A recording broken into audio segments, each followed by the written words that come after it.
పొద్దాడోలే పొద్దెక్కి లేవద్దు సీకటి మోకనా కిలివు కాలే పక్కింటి అల్లతో పంచాయతీలొత్తమ్మ నోరున్న అడిగని ఊరంతా అంటారే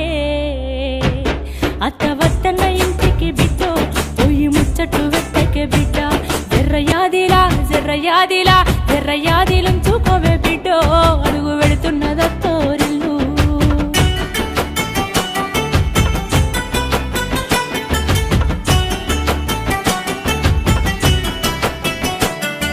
మోగోడు అన్నాక మంచి సెట్టుంటది యాళ్లకు రమ్మని ఏనాడు అడుగొద్దు తాగొచ్చినా గాని ఊగొచ్చినా గాని కంచంలో ముత్తేసి కాముషుగుండు తాగి కుక్కోలే వర్లిన బిడ్డో నువ్వు కసిరించుకోబోకు బిడ్డ జర్రయాదిలా